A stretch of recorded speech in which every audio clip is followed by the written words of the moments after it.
in Pharmaceuticals in association with Higher Secondary Principals Forum.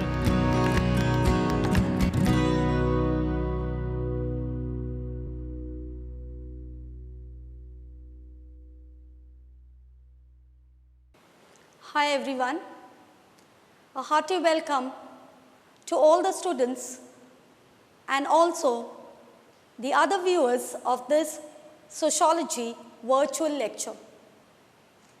Once again, this is teacher Bambina Andrade from Jawaharlal Nehru Higher Secondary School, Fatorda, Markham. Well students, in the previous lecture, I had explained to you all the lesson patterns of social inequality and exclusion. So today, we are going to learn about one more chapter. Now before I start the chapter, I would like to ask you something, say something to you all. Now recently, after the outbreak of the coronavirus, you must have seen some teachers and few other persons coming to your houses, asking some questions like who is the head of the family, how many members in the family, if someone had got cold, fever and so on. Now what was this? Why did they come around to ask this question? What was the main objective or what was the main purpose of these questions? Students, they were actually collecting the data which the government wanted to make a study about the coronavirus. So we usually call this method as the survey method. Likewise, we have many other methods used in sociology. So students, today we are going to learn about the chapter Suggestions for Project Work. You all have already learned about this chapter in the 11th standard under the heading Doing Sociology Research Methods. Now, in this chapter, we suggest some small practical research projects or methods that we can try. Now students, in sociology, there are multiple truths, many truths and multiple perspectives. So therefore, it is not surprising that we make use of multiple methods of research in sociology. We use many methods. We use survey method, interview method, observation method and many other methods in the study of sociology. Okay. Different methods and projects are more or less suited to tackle different types of research questions. When we say research question means the topics, the issues which we want to study, which the researcher wants to study. Sometimes a given question may be answered with more than one method, but a given method is not necessarily appropriate for all questions. So many a times a particular question, it cannot be answered or we cannot get the answer by using just one method. We may have to use two methods to come to the answer, to collect the information, to collect the data. And it is also said that it is not necessary that all methods are appropriate or can be used for certain issues, certain questions. Like for example, if we want to do a study about the culture of the tribal population or any such things, we just cannot use a survey method or a questionnaire method alone. So we may make use of observation method, especially the participant observation method. Now, these methods which we are going to learn will have both advantages as well as disadvantages, both strengths as well as weaknesses. Now, we shall go on to our first method, that is the survey method. The survey is probably the best known sociological method. There is an increasing use of surveys for various non-academic purposes, including the prediction of election results, devising of market strategies for selling products, to get popular opinions and a wide variety of subjects. So in different places we make use of survey to find out different issues. About different issues we make use of survey or the questionnaire method. Like results of the elections to know about, we use the questions, questionnaire method to find out like approximately who's going to win and who's going to lose. Then about some market strategies about selling the products, whether a particular product is good or bad, whether it will get sold in the market or not. Not only that, even some other public opinions or the popular opinions of a wide variety of subjects. Now, it is a comprehensive or a wide-ranging perspective of some subjects based on the information obtained from a chosen representative set of people who are referred to as respondents. Now, we select a few people, representatives. We do not ask questions to the entire population, to the entire village or to the entire group. We select a representative set of people who answer the question. So, these people, these representatives are called as the respondents. Now, we have different types of surveys like consumer survey method, we have opinion poll method, we have sample survey or complete enumeration survey as we see in this slide. Now, a survey usually involves asking a relatively large number of people the same fixed set of questions. Large number of people like say 30, 100, 1000, 2000 and so on. So, the fixed set of questions, the questions that are asked are already fixed. The researcher has the fixed set of questions with him or her which he or she will ask the respondents. Now, the questions may be asked by an investigator in person where they are read out to the respondent and his or her answers are noted down. When we say the investigator asks in person, means the investigator or the researcher or the surveyor will go personally to every house or every individual and reads out the questions to them and takes the answers or jots down the answers which are given by the respondent. Second way of doing a survey is by handing over the questionnaire to the respondents, who then later fill them up themselves and give it back to the researcher or the surveyor. So, the questions are just given, the questionnaire is just given to them and later they are collected. Then there is another way where surveys are done, sometimes on the telephone calls, telephonic conversations. If there is less time, they usually use this method of collecting answers. Today, we have surveys done electronically. Like for example, we have the lockdown surveys. We had so many surveys. Some of you all students must have answered some questionnaires which were sent to you all from your schools. Like whether you have a mobile phone, how many siblings, whether you have a connectivity issue or not, whether there's a television or laptop and so many such questions. Even we as teachers also had to answer many such questions. So, these are basically to collect information, collect the data on certain issues.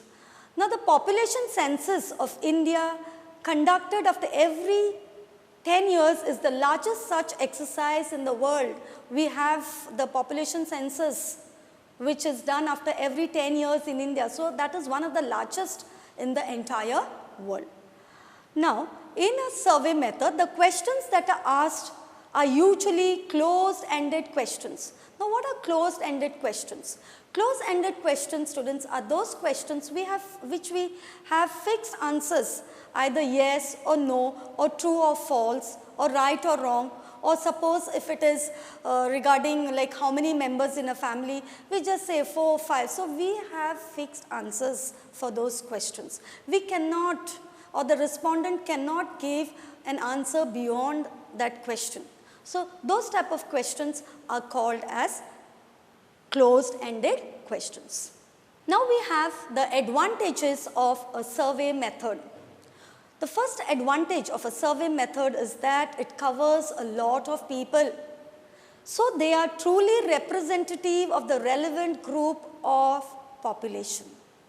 So, a large it covers a large number of population, it covers a lot of people. So, they are truly representative. They represent the entire group, they represent the entire population.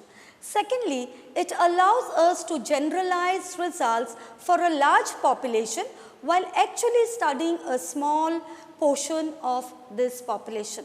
We do not study the entire population, we take a small portion. So, it helps us to generalize results for a larger population. Generalized results means when we make a study of a small population or a small set of representatives, what happens? We apply it to the entire group, we apply it to the entire population. That is called as generalization. I will give you a small daily example. Like when we cook rice at home, when you or your mother makes rice at home, to see whether the rice is cooked or not, what do we usually do, students? We take a spoon and take few grains of rice in that spoon. We press and check whether it is cooked or not. By pressing some 2-3 grains, if that rice or those grains are cooked, we assume that the entire rice is cooked. So, what are we doing? We are generalizing. We are applying what we have done. We have checked just 2 or 3 grains. So, we assume or we apply it to the entire vessel of rice. So, this is called as generalization. So, same thing is done in a survey method. Though a small portion of population or a small group is studied, we apply the results for the entire population. The third advantage is that it makes us possible to study large population with manageable investment of time, effort and money.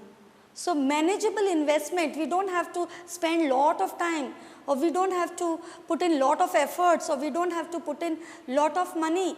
That is why we say that the survey method is not a very expensive method. It is not a time consuming method. So, the third advantage is that we can do the survey with a manageable investment of time, effort and money. Now, along with the advantages, as I said before, we also have some disadvantages. So, let us see what are the disadvantages of this method. The first disadvantage of this method, students, is that the questions to be asked are already fixed. The questionnaire is highly inflexible. You cannot change the question, they are fixed, they are inflexible. Mostly close-ended questions are asked. As I already said before while explaining what are closed-ended questions. So, mostly in a survey we have closed-ended questions. Even if a person wants to say something or answer something else or tell the investigator or the researcher something, the researcher will not be able to jot down the answers because the questions are fixed or they are closed-ended questions. The second disadvantage is that no on-the-spot adjustments are possible. Suppose if the question is difficult, we cannot adjust on the spot, we cannot do any adjustments. Thirdly, if the question is misunderstood by the respondent, then wrong or misleading results can be produced, especially when the questionnaire is handed to the respondent. The respondent may not understand the question and he or she may give any answer. So, wrong answers can be given, misleading answers also can be produced. Next disadvantage is surveys are like snapshots taken at a particular moment. So, the situation may change later or may have been different before, which the survey would not be able to conquer. Snapshots. What are snapshots? Snapshots are like photographs, pictures. So, when we take a picture, when we take a photograph with our camera, whatever is there in front of the camera will be captured by the camera. Somebody has just moved away from that place, will not be there in that picture. Or someone who will come later will also be not there in the picture.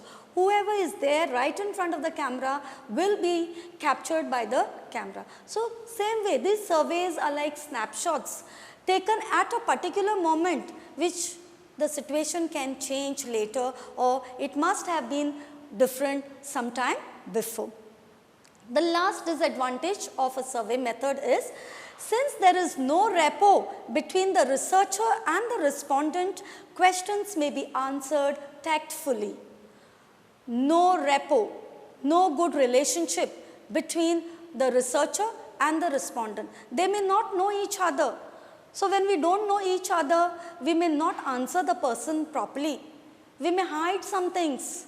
We may answer the questions tactfully because we really don't know why the person is come to ask those questions. So we are very tactful when we are giving the answers. So this is the fourth disadvantage of the survey method. Now we shall move on to our next method. Now if you see, students, in this slide, we see some tribal population, some tribal people sitting there, and along with them we have one gentleman sitting. This is what we usually do in an observation method. So now we shall learn about observation method, or usually we call it participant observation method. We learnt it in our 11th standard as participant observation method. Now what is this observation method?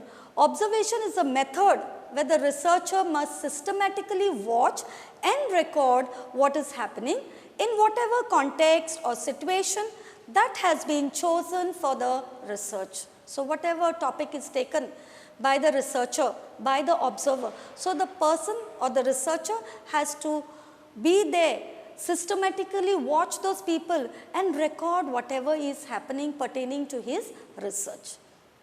Next, it is said this method is usually used when the sociologist wants to learn about society, culture and people. We cannot use survey methods here because the researcher wants to know in detail about those people, wants to know in detail about the culture of those people. So he has to be actually be a part of that particular group, that particular society. Okay? Now this method involves a long period of interaction with the subject of the research. So it takes a long time for the researcher. He has to be or she has to be for a long time with the subject of research. Many a times the sociologist or the researcher or the observer spend many months living among the people being studied as one of them. He has to be a part of them. Because sometimes what happens, students, when we know that somebody is observing us, we will not be our normal self. So the person who is doing the research has to immerse himself totally along with them, be as one of them. Okay, that's called as one of them. The researcher sometimes immerses himself or herself in the culture of the natives. As I already said, immerses himself with the culture of the natives by learning their language, by participating in their festivals and so many other things. So the people there, the local people there should not realize that he is an outsider. Otherwise, they will not be their normal self. They will not behave the way they actually behave. Now, participant observation method is often called as a field work method. Now, in this, the researcher has to pay careful attention while observing without prejudging. So, when the researcher is observing these people, he has to be very careful. He should not prejudge.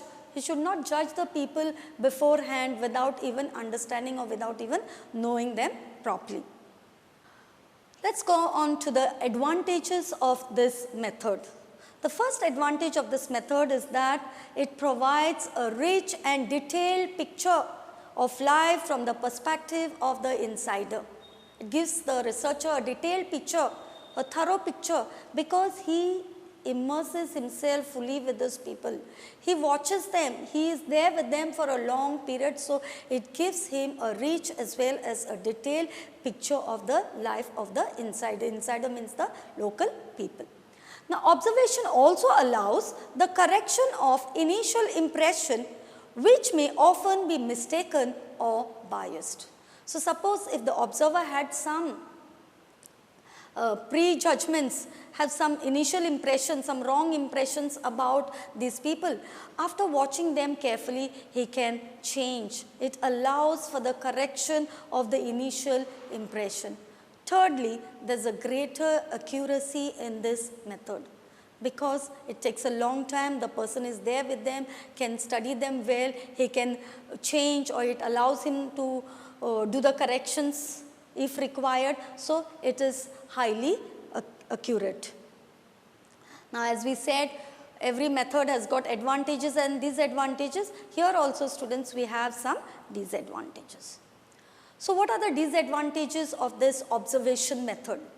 Now, the first disadvantage is that it involves a long time.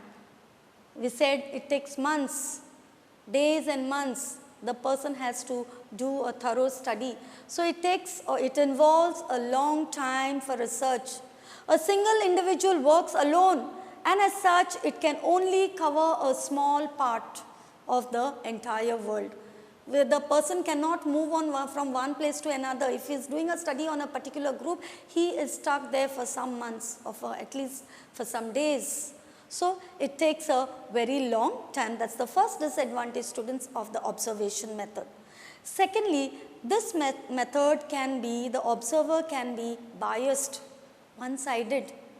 We never know or we are not sure whether it is the voice of the researcher or that of the people being studied. When the researcher brings the data, we do not know that whether the researcher has put in his own things or whether it is really the voice of the people or whether it is really the fact what he has learned. So, it can be biased.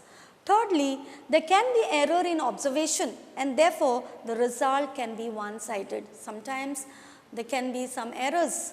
We may not be or the researcher may not be able to understand some things properly. So, that is why it can be one-sided. Next we have the interview method. Now, what is interview method? An interview is basically a guided conversation between the researcher and the respondent. Guided conversation. Why it is said guided conversation? We have conversation just like that, but this is a guided conversation. Some questions are asked. If the person is not able to answer, the interviewer or the researcher usually guides the person, makes the person understand that question. That is why it is said a guided conversation between the researcher and the respondent. Now, interview may look simple, but it actually takes a lot of practice and skill to become a good interviewer. It is not so easy, students, to be an interviewer. Especially we know about counselors, psychologists or psychiatrists. You need lot of practice. It is not simply just asking questions and getting answers. No, you have to be skilled. That is why it said it needs lot of practice to become a good interviewer. An interview is different from a survey. Definitely, an interview is different from a survey. Interview is always conducted in person, face to face. Personally, the interviewer meets the respondent or the interviewee and usually involves fewer persons. In the survey method, we have seen that large number of people, whereas here in the interview method, we have few people. Sometimes it is one-to-one, maybe at the group of 5, 20 or maximum maybe 40. So, it does not have large number, but it has few persons. Now, an interview uses both a structured questionnaire as we use in survey method and also an open-ended interactions like that which we use in the participant observation method. So, when we are having an interview or when there is an interview taking place between the interviewer and the interviewee, he makes use of both the methods, means the questions which are used in both the methods, that is structured questionnaire as well as open-ended questions. Now, there are some types of interviews. We have structured interviews and unstructured interviews. Now, what are structured interviews? Structured interviews are those interviews that follow a predetermined pattern of questions. Predetermined pattern, a fixed set of questions. Of course, as and when required, the questions can be changed based on the type of answers which they get from the person. But usually they are predetermined. So, those questionnaires or those interviews that are structured or which have predetermined questions are called as structured interviews. Now, what are unstructured interviews? In unstructured interviews, only a set of topic is pre-decided, the issue is pre-decided, and the actual questions emerge as a part of the conversation. The main topic is given, and as and when questions arise, the questions are put across to the person, to the interviewee, okay, as and when, as a part of the conversation. Then interviews may be more or less intensive in the sense that one person may interview a person for a long time, or like for example 2 hours or 3 hours, or he or she may call the interviewee in sessions, like today we sit for 1 hour, in say another week or after 2-3 days again the person is called. So they are more or less intensive, especially the counselors or the psychiatrists use this type of ways, like sitting for a long time for 2 hours or 3 hours, or maybe calling the person as many times as required. Okay, students, so we shall see the advantages of this method, that is the interview method. Now, in an interview method, there is a greater flexibility of the format. When I say flexibility of the format, the questions can be changed, can be modified, can be adjusted here and there wherever it is required. Questions can be rephrased, phrased in a different way, or even stated differently or modified as and when required. We can change the question, we can rephrase the question or modify the question if it is required. Thirdly, there can be clarifications can be sought. If the interviewee wants some clarification pertaining to a particular question, they can ask, or he or she can ask, and the interviewer can give clarifications for that question. There is an ability to probe, to follow up. Now, as we have seen in counseling, this is a follow up. It's just not one day interview. It's just not one day counseling. If a need is there, then we call that person again. We interview that person again, or we do a follow up. There are a lot of disadvantages also for this method, students. First disadvantage is that interview method cannot cover a lot of people and is limited to presenting the views of select group of individuals. Cannot cover a large number of people, as we have seen at the most 1-to-1 or 5 people, group of 5 people, or some 30 or 40 maximum. So it cannot cover a lot of people, and as a result of which it is presenting the views of only a select group of individuals. It is not taking the views of all the people into consideration, just a select group of individuals. That's why it cannot cover a lot of people. It is time consuming and expensive. Second disadvantage is it is time consuming. It consumes a lot of time. With one person only, sometimes 1 hour, 2 hours we have to sit. The interviewer has to sit or call that person again for another session. So it is time consuming, at the same time it is very expensive. Thirdly, an interview can cause biases. One-sided. We don't know. Sometimes the person may want to tell something which the interviewer may not be interested in listening, so it can sometimes be biased. Now, this same flexibility which is there, students, in the interview method makes the interview sometimes vulnerable to the changes of mood on the part of the respondent or lapses of concentration on the part of the interviewer. As I already said, sometimes the interviewer may not have concentrated on what the interviewee is saying. So it is the lapse of concentration on the part of the interviewer. Or sometimes the respondent is not in a mood to answer certain questions, so it becomes sometimes vulnerable. Not only that, sometimes it is unstable and unpredictable. Sometimes if it works well, it works well. Sometimes it may not work well. Okay, with this, students, we come to the end of the explanation part of this lesson. Now, we shall see some likely questions from the examination point of view. We have some fill in the blanks or one line answers. Like we say, a method that usually involves asking relatively large number of people the same fixed set of questions is called as a survey method. Then we have a guided conversation between the researcher and the respondent is called the interview method. Interviews that follow predetermined pattern of questions are usually called as structured interviews. Interviews where only a set of topics is pre-decided and the actual questions emerge as a part of the conversation is called as unstructured interviews. Then fifth objective we have a method where the researcher must systematically watch and record what is happening in whatever context or situation is called as observation method. Then we have the short and long questions.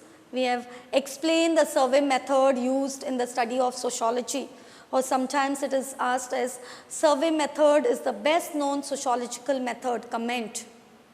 Then we have state any one advantage and disadvantage of either survey method or interview method, any way they can ask.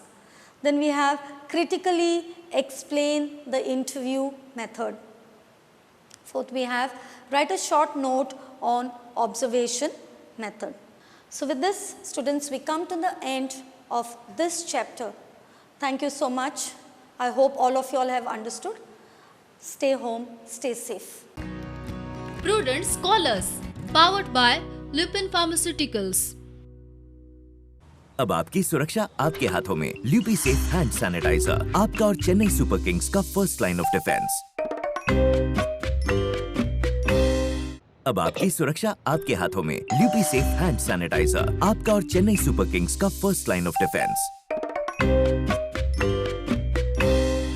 अब आपकी सुरक्षा आपके हाथों में। ल्यूपी safe hand sanitiser, आपका और Chennai super Kings का first line of defence.